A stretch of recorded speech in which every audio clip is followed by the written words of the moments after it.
Hey, to add friends in Battlenet, all you have to do is just to take a look on the right bottom corner on this icon, click to expand social panel, and now click to add friend.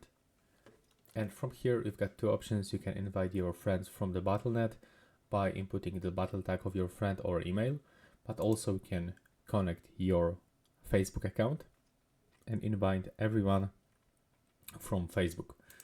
So let's say that I want to find someone from the Battlenet with the battle tag. Let's input the random phrase.